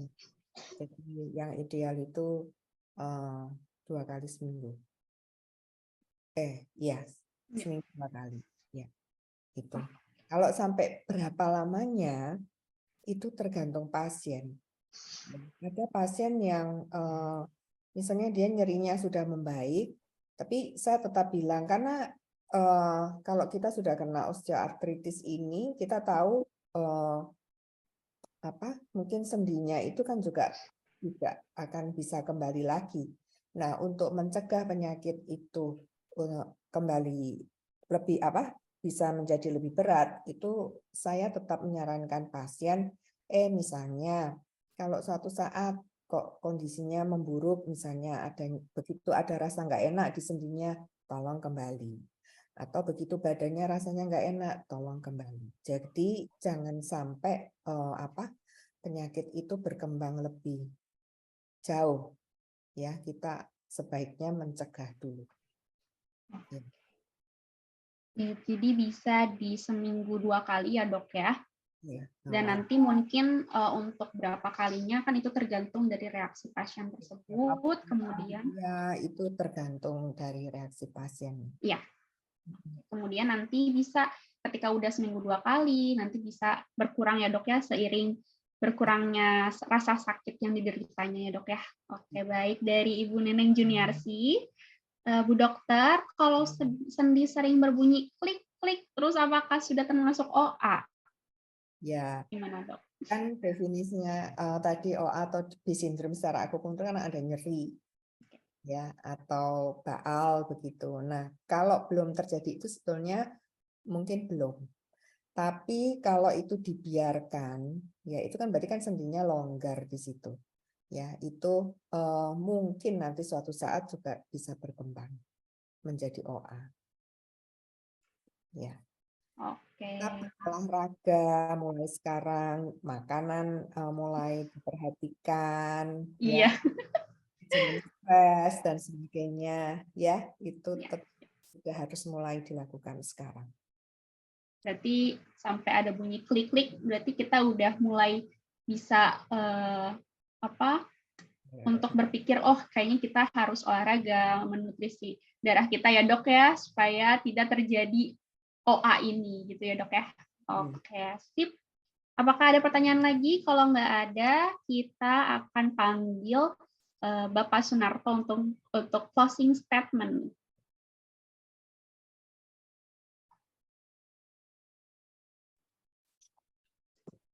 Ya, halo, selamat sore kepada Ibu Dr. Ariyanti Maharani, MSc, dan Dr. Stella Nani Widiarsih. Selamat sore, dokter. Sore. Ya, sore. Terima kasih pada narasumber yang sangat bagus. Terutama saya juga mengucapkan pada peserta seminar PIKTI yang sangat rajin, sangat mengikuti seminar PIKTI. Untuk kali ini, acara akan pemberian sertifikat penghargaan sebagai narasumber. Kepada Dr. Riyanti Maharani, MSc, Herbal Medic, mohon berkenan untuk menerima sertifikat penghargaan dari PIKTI yang telah ditandatangani oleh Dr. Eka Wahyu Kasih, SH, MH, SE, MMM, SPD, MPD. Mohon Ibu Dr. Riyanti berkenan untuk menerimanya. Terima kasih Pak Sunarto. Yang terhormat kepada narasumber kedua, Ibu Stella Nani Widiarsih, MD, MMed, mohon berkenan untuk menerima sertifikat penghargaan dari PIKTI yang telah ditandatangani oleh Dr. Eka Wahyu Kasih, SH, MH, SE, MM, SPD, MPD. Oke, terima kasih Pak Sunarto. Begitu juga pada moderator yang sangat lihai, yang sangat bagus, yang sangat sistematis dalam memandu acara e-seminar PIKTI ini. Siapa moderatornya? Yaitu Ibu Rida Cynthia Dewi, AMD Akup. Terima kasih Bapak Sunarto, dok. Makasih banyak. Ya, terima kasih. Ibu, Bapak sekalian, Seminar Pikti akan diselenggarakan seminggu ke depan, yaitu Minggu tanggal 30 Juli tahun 2023, jam 14.30 WIB. Topiknya menopause dan post-climateric syndrome, integrative approach, good microbiome and Chinese medicine. Openingnya Bapak Didik Waluyo Insinyur, MA MTC. Speaker pertama Dr. Katarina Pratita Nugrahanti. Speaker kedua Ibu Priscilla Victoria B. Ismail AMD Akub SPSI. Dengan moderator Bapak Dr. Gunadi Widarsa. Closingnya yaitu Dr. Willy Paris MAR PhD. Ibu Bapak yang kami hormati, tadi kita telah mendengarkan narasumber pertama, ya, Ibu Rianti begitu fasih, begitu banyak pengetahuan dan pengalamannya yang membahas kaitannya dengan herbal medicine. Ternyata herbal medicine sangat berperan penting di dalam membangun, merawat kesehatan kita. Tadi diberitahukan bahwa ada tanaman-tanaman di sekitar kita sangat berguna.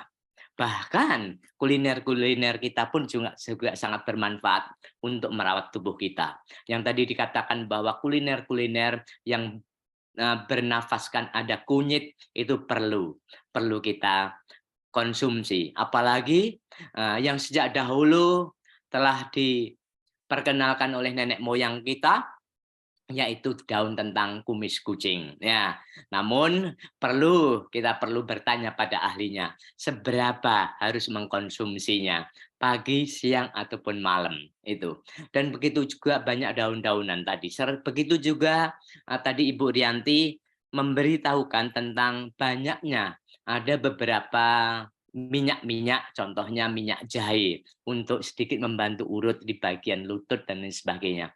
Ibu Rianti, namun tadi langsung saya cari di Tokopedia dan di tempat lain minyak jahe, apa ginger oil, tapi belum ketemu Ibu. Namun yang minyak-minyak yang lain, esensial lain sudah kami temukan. Minyak mimba sudah kami temukan, tapi ginger belum ditemukan. Begitu juga Ibu Stella Nani Widiarsih memberitahukan kita bagaimana pada saat kita kecapean kayak apa. Tadi ada pertanyaan, bagaimana kalau sering masuk angin, kecapean, dan bahkan tadi dikasih tahu dalam pemberitahuan dari bagian sini, dari bagian sini, dan lain sebagainya. Jadi, kebahagiaan ada pada Pikti. Begitu juga kebahagiaan ada semua peserta yang hadir pada seminar Pikti. Kebahagiaan apa? Kebahagiaan yang paling baik, paling tingkat tertinggi itu adalah kebahagiaan tentang pengetahuan.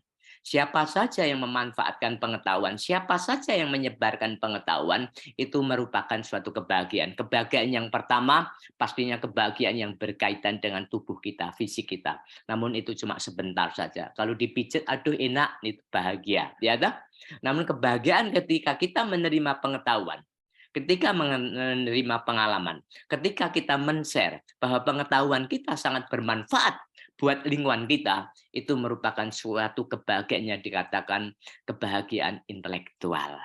Ya, Ibu Bapak sekalian, kami mengucapkan terima kasih khususnya pada narasumber, pada moderator, pada stakeholder, semua stakeholder, kepada Bapak Suharyanto yang telah membuka acara ini.